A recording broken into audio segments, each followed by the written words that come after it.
When it comes to sanding and sandpaper, there are literally thousands of ways to do it and hundreds of products out there.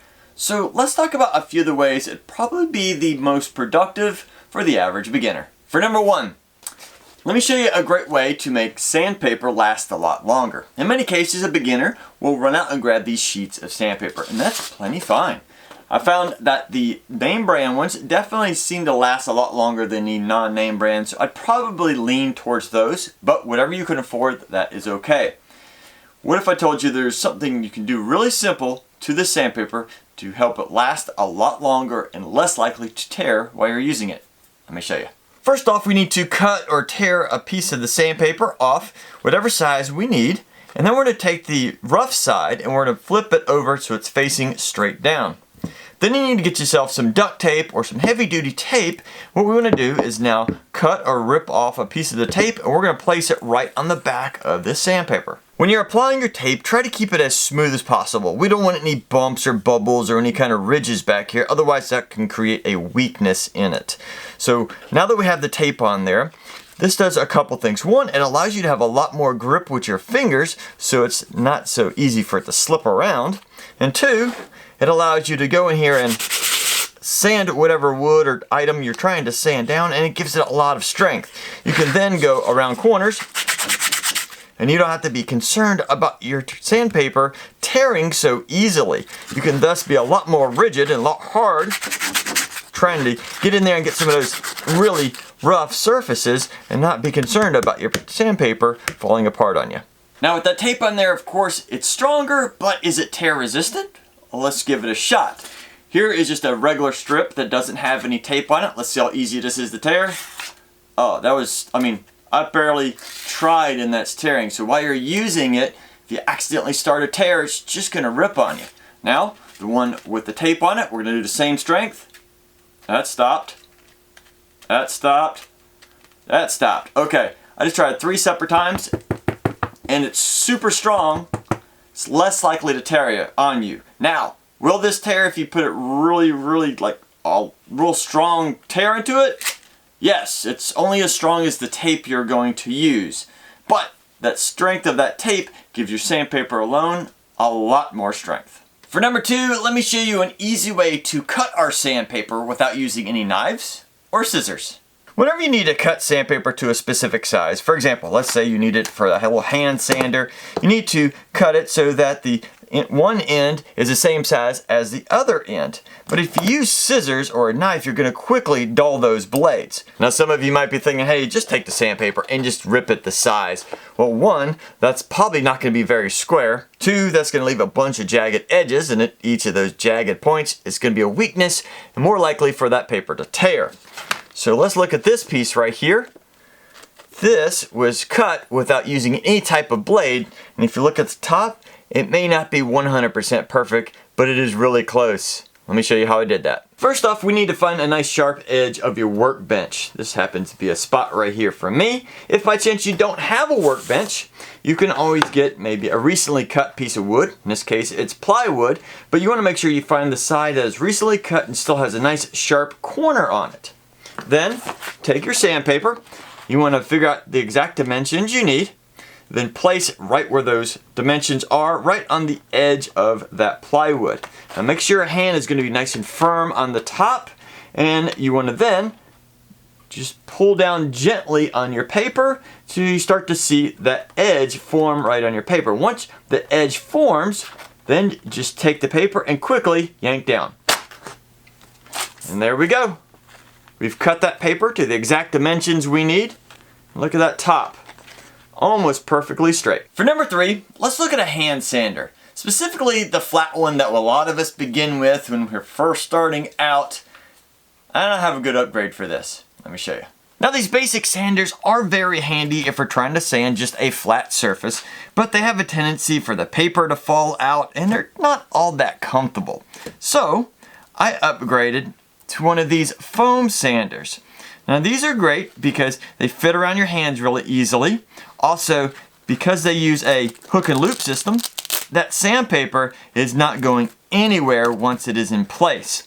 Also, being that it's foam, if you kind of have to go around a curve Specifically, maybe in a corner over here is a nice 90-degree angle that'll allow you to get right in that corner, and it's very handy. Also, the sandpaper used on this little foam sander is the same size as your random orbital sander. So you don't have to buy two different types of sandpaper, you just have to buy one, and then you can interchange them between the two.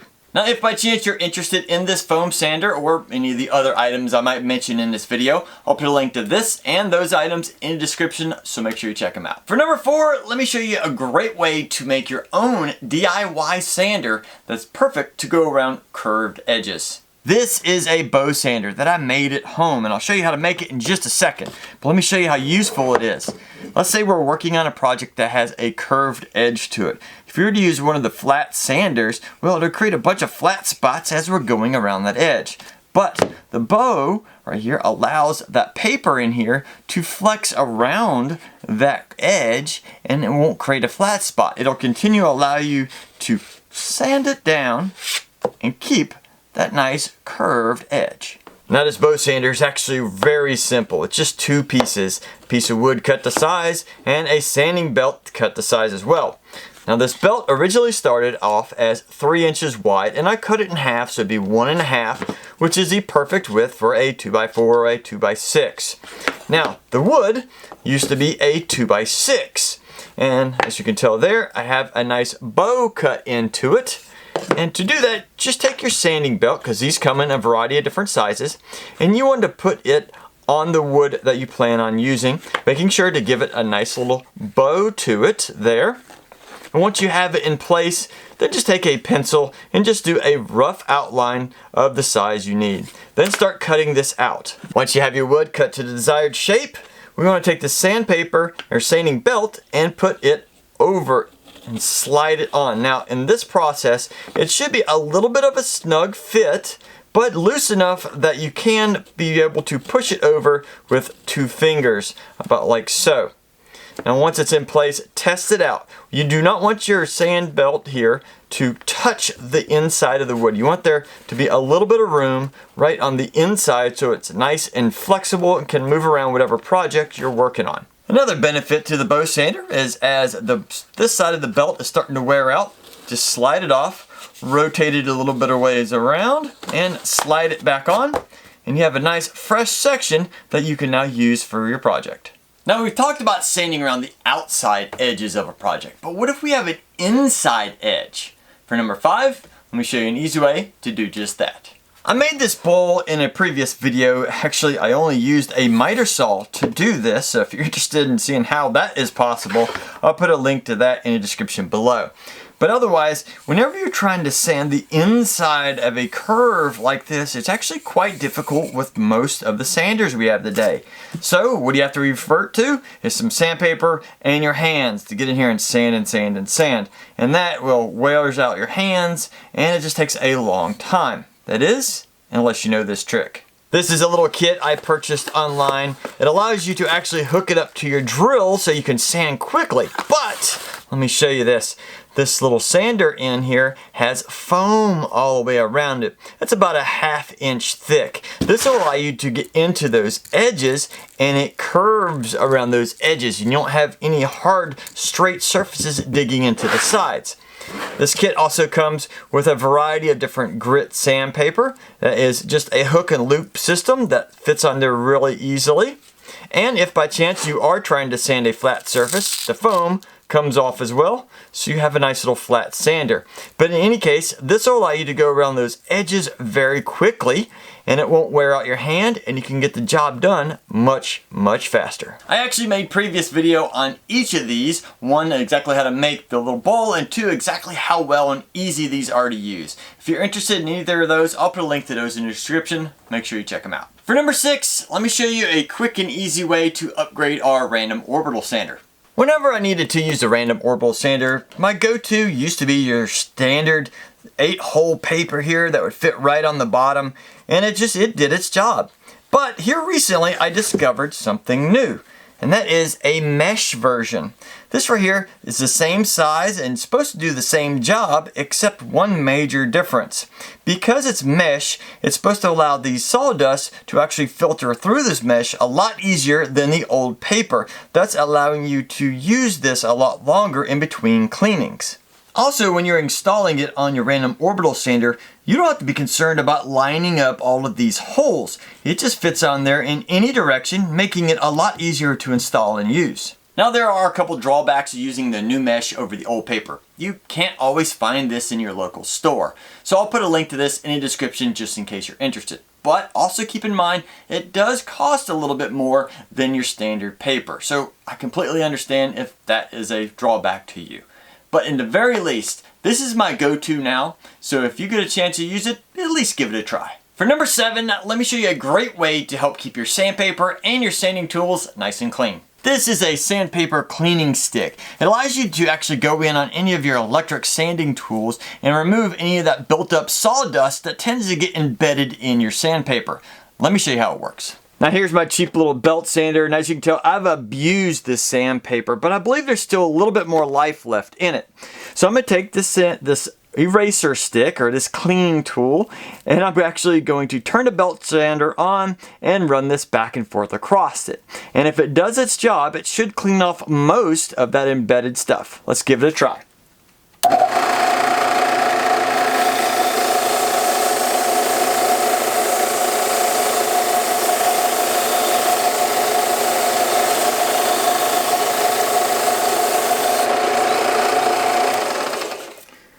Okay, it may not be perfect. Like I said, I've abused this paper. But as you can tell here, it removed probably about 90% of that embedded stuff.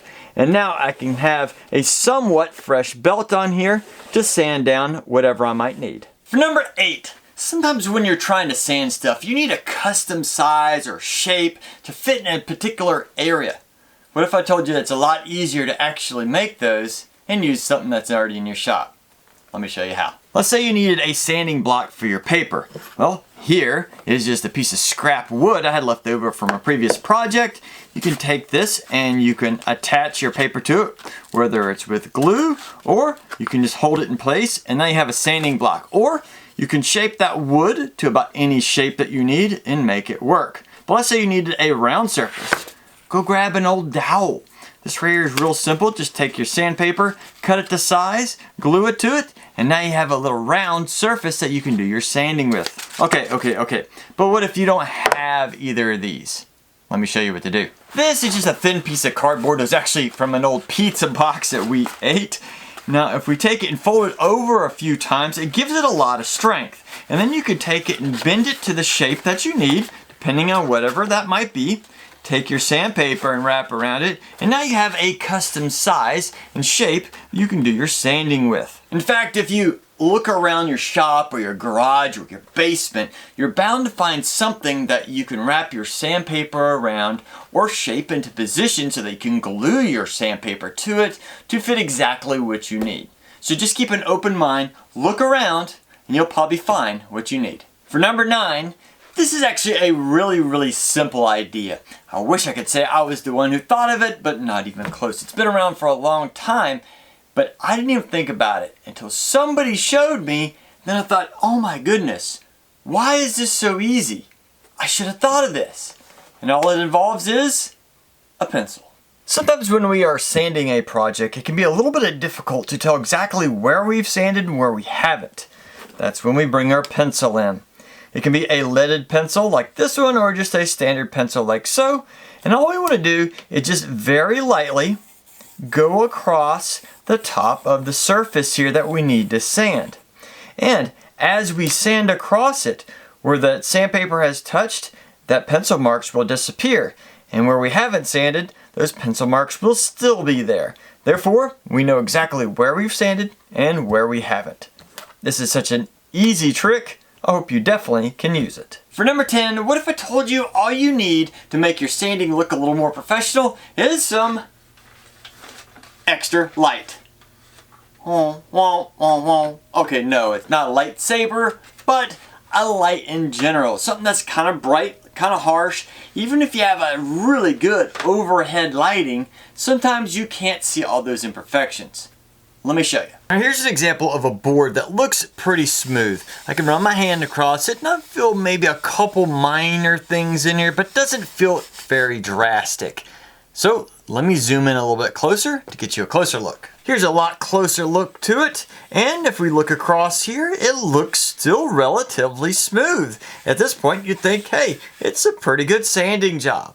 Now let me turn on some light and show you just exactly how bad it actually looks. Now I've turned this 90 degrees, so it's just a little bit easier for the camera to see the shadows I'm about to show you. But again, looking at this, still doesn't look all that bad.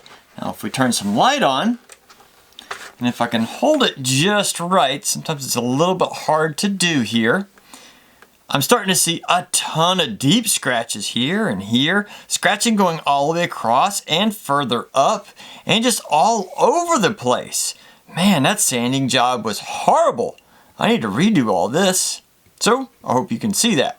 So maybe you're thinking now, what kind of special light do I need for this? You don't. This light was actually hanging in my garage just a few minutes ago. I took it down to show you this example. It's 3 to 4 feet long. You don't need this long. If by chance you have one that's 1 to 2 feet, that can work as well. In fact, if all you have is maybe a little work light that you work on other things with, this can work well too, but because it doesn't have a diffuser in there covering up all those LEDs, keeping it kind of an even light across the whole thing, it may not be just as perfect as something that has a diffuser and can throw that light evenly. In any case, get whatever you have, whatever you already have, use that light, throw it at an angle across your wood, and I hope you can take care of all those imperfections. So sandpaper and sanding, one of the most important parts of any wood project. Now if you can think of any other ideas to help out any beginners, please list those in the comments. I'd love to read about it, and you're going to help out a ton of other people. Otherwise, get out in your shop and have fun building.